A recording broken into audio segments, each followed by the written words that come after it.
Hello, আসসালামু আলাইকুম। আপনাদের সঙ্গে একটা জিনিস শেয়ার করি, সেটা হচ্ছে কি যে আপনারা ক্লাস বক্স বাজাজ কোম্পানি অথবা যে কোনো কোম্পানি হোক, সব কোম্পানির যে ক্লাস বক্সটা থাকে সেই বক্সের সঙ্গে একটা ক্লাস প্লেটের একটা গ্রুপ থাকে। এই যে যেখানে আপনার ক্লাস প্লেটটা বসে যায় আর কি, হ্যাঁ, সেটার মূল কারণ হচ্ছে কি যে বারবার ক্লাস প্লেট লাগানোর পরে কিছুদিন যায় না, তার মধ্যে আবার ক্লাস প্লেট নষ্ট হয়ে যায়। সেটার কারণ কি? সেটার কারণ হচ্ছে কি যে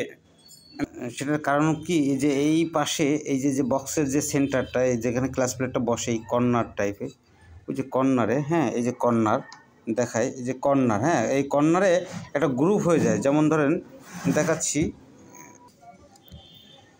এই যে একটা কর্নার বাকি আছে, এই যে, হ্যাঁ, ওই দেখেন,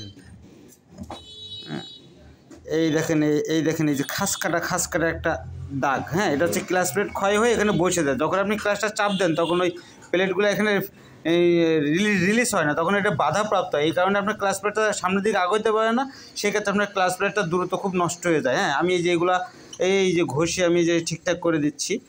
আর যদি বেশি আপনার নষ্ট হয়ে যায় তবে আপনি এই ক্লাস বক্সের এই বাটিটা আপনি চেঞ্জ করে নেবেন। হ্যাঁ, এটা চেঞ্জ করে নেবেন। আর যদি না পারেন, আর কি করার, বক্স চেঞ্জ করে ফেলাতে হবে। তবে এটা লেদে কাজ করা যায়। হ্যাঁ, আমরা লেদে কাজ করে আনছি, এটা গোজদ।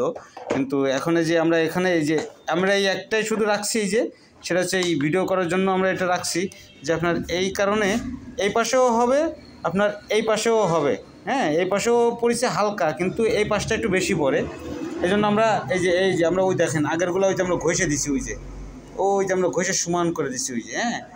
এখন এইটা না দিলে আপনার ক্লাস অ্যাসেম্বলি টেকবে না। দেখা যাচ্ছে আপনার 2-4-5 মাসে আপনার ক্লাস প্লেট স্লিপ করার সঙ্গে সঙ্গে আপনার গাড়ি আর ভাগবে না। তো ঠিক আছে, আপনাদের ক্লাস প্লেটটা আপনারা কীভাবে ঠিক রাখবেন সেটা আপনাদের সঙ্গে শেয়ার করলাম।